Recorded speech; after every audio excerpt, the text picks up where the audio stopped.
Hello, and welcome to Historical Humans Reads, where we take primary sources and bring them to your screen. I'm Colum Coleman, and today we are reading from a story of ethnic struggle in medieval England that features such iconic literary creations as Robin Hood.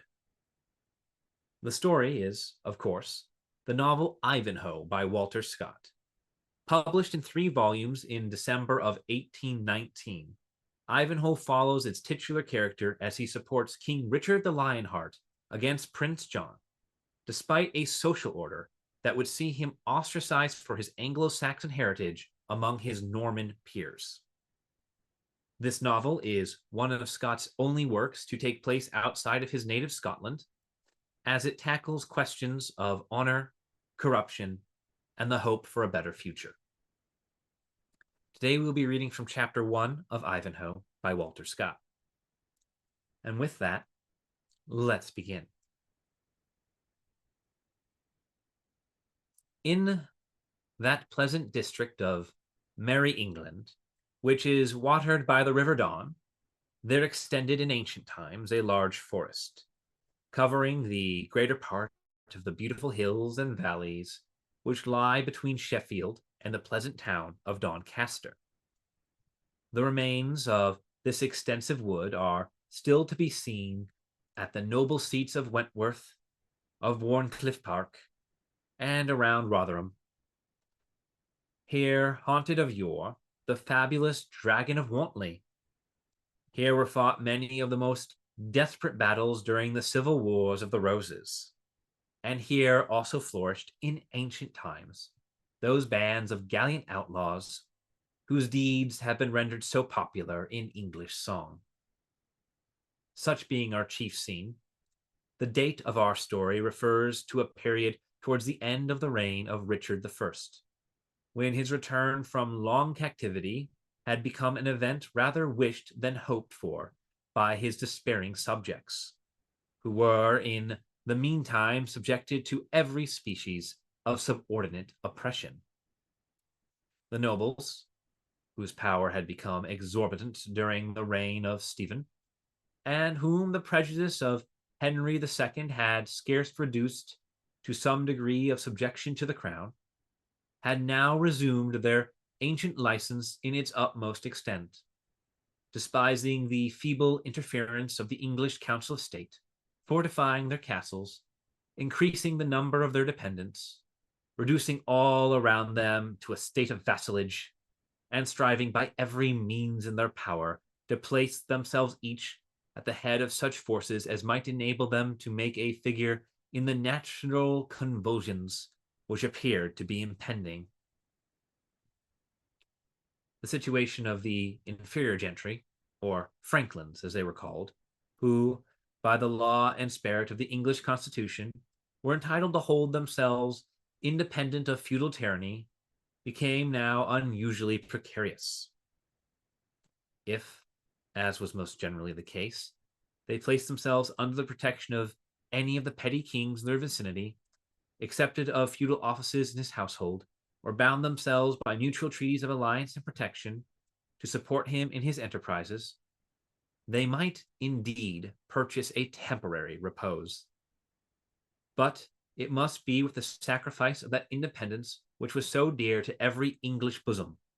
and at the certain hazard of being involved as a party in whatever rash expedition the ambition of their protector might lead him to undertake.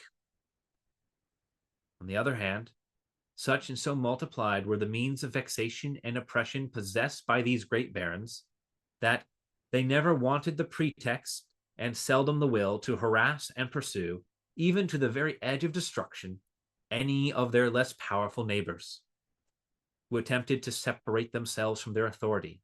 and to trust for their protection during the dangers of these times to their own inoffensive conduct, and to the laws of the land. A circumstance which greatly tended to enhance the tyranny of the nobility and the sufferings of the inferior classes, arose from the consequences of the conquest by Duke William of Normandy. 4 generations had not sufficed to blend the hostile blood of the Normans and the Anglo-Saxons, or to unite by common language and mutual interests, two hostile races, one of which still felt the elation of triumph, while the other groaned under all the consequences of defeat. The power had been completely placed in the hands of the Norman nobility by the event of the Battle of Hastings, and it had been used, as our histories assure us, with no moderate hand. The whole race of Saxon princes and nobles had been extirpated or disinherited, with few or no exceptions. Nor were their numbers great who possessed land in the country of their fathers, even as proprietors of the second or of yet inferior classes. The royal policy had long been to weaken, by every means, legal or illegal, the strength of a part of the population which was justly considered as nourishing the most inveterate antipathy to their victor. All the monarchs of the Norman race had shown the most marked predilection for their Norman subjects. The laws of the chase, and many others equally unknown to the milder and more free spirit of the Saxon constitution, had been fixed upon the necks of the subjugated inhabitants to add weight, as it were, to the feudal chains which with they were now loaded. At court and in the castles of the great nobles, where pomp and state of court was emulated, Norman French was the only language employed. In courts of law, the pleadings and judgments were delivered in the same tongue. In short, French was the language of honor, of chivalry, and even of justice. Well, the far more manly and expressive Anglo-Saxon was abandoned for the use of rustics and hinds who knew no other. Still, however, the necessity of intercourse between the lords of the soil and those oppressed inferior beings by whom that soil was cultivated occasioned the gradual formulation of a dialect, compounded betwixt the French and the Anglo-Saxon, in which they could render themselves mutually intelligible to each other, and from this necessity arose, by degrees, the structure of our present English language, in which the speech of the victors and the vanquished had been so happily blended together, and which has since been so richly improved by importations from the classical languages and from those spoken by the southern nations of Europe. This state of things I have thought it necessary to premise for the information of the general reader, who may be apt to forget that, although no great historical events, such as war or insurrection, mark the existence of the Anglo-Saxons as a separate people subsequent to the reign of William II, yet the great national distinctions betwixt them and their conquerors, the recollection of what had formerly been, and to what they were now reduced, continued down to the reign of Edward III, to keep open the wounds which the conquest had inflicted, and to maintain a line of separation betwixt the descendants of the victor Normans and of the vanquished Saxons. The sun was setting upon one of the rich glassy grades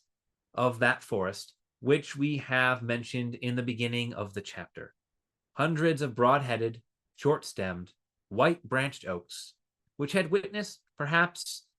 the stately march of the Roman soldiery, flung their gnarled arms over a thick carpet of the most delicious green sward. In some places, they were intermingled with beeches, hollies, and copsewood of various descriptions, so closely as totally to intercept the level beams of the sinking sun. In others, they receded from each other, forming those long, sweeping vistas, in the intricacy of which the eye delights to lose itself, while imagination considers them as the paths to yet wilder scenes of sylvan solitude. Here, the red rays of the sun shot a broken and discolored light that partially hung upon the shattered boughs and mossy trunks of the trees. And there they illuminated in brilliant patches the portions of turf to which they made their way,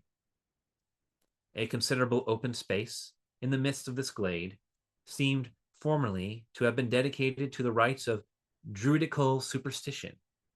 for on the summit of a hillock, so regular as to seem artificial, there still remained part of a circle of rough,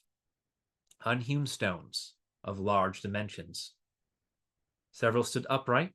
the rest had been dislodged from their places, probably by the zeal of some convert to Christianity, and lay, some prostrate near their former site, others on the side of the hill.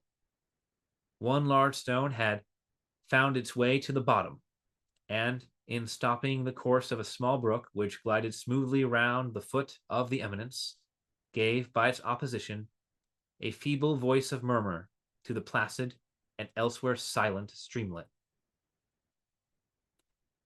The human figures which completed this landscape were in number 2, partaking in their dress and appearance of that wild and rustic character which belonged to the woodlands of the West Riding of Yorkshire at that early period. The eldest of these men had a stern, savage, and wild aspect. His garment was of the simplest form imaginable, being a close jacket with sleeves, composed of the tanned skin of some animal, on which the hair had been originally left, but which had been worn off in so many places that it would have been difficult to distinguish from the patches that remained to what creature the fur had belonged. This primeval vestment reached from the throat to the knees and served at once all the usual purposes of body clothing. There was no wider opening at the collar than was necessary to admit the passage of the head, from which it may be inferred that it was pulled on by slipping over the head and shoulders in the manner of a modern shirt or ancient hauberk. Sandals, bound with thongs made of boar's hide, protected the feet, and a roll of thin leather was twined artificially around the legs, and ascending above the calf, left the knees bare, like those of the Scottish Highlander. To make the jacket sit yet more closely to the body, it was gathered at the middle by a broad leathern belt, secured by a brass buckle, to one side of which was attached a sort of scrip,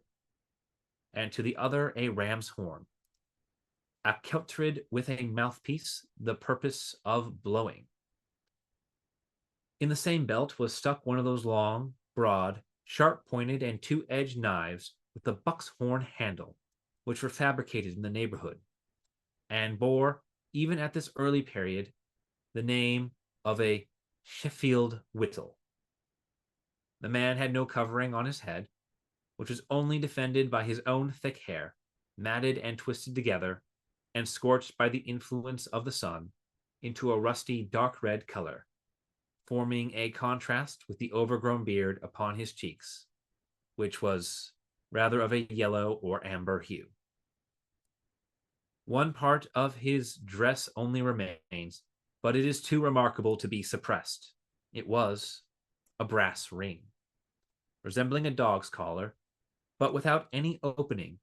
and soldered fast round his neck, so loose as to form no impediment to his breathing, yet so tight as to be incapable of being removed, excepting by the use of a file. On this singular gorget was engraved, in Saxon characters, an inscription of the following purport: Gurth, the son of Beowulf, is the born thrall of Cedric of Rotherwood. This has been an excerpt from Ivanhoe on Historical Humans Reads. If you enjoyed this video and would like to hear more excerpts from original texts, please subscribe to be notified of the next one. If there's a work you would like to hear, be sure to like the video and leave a comment listing it below. Thank you for listening.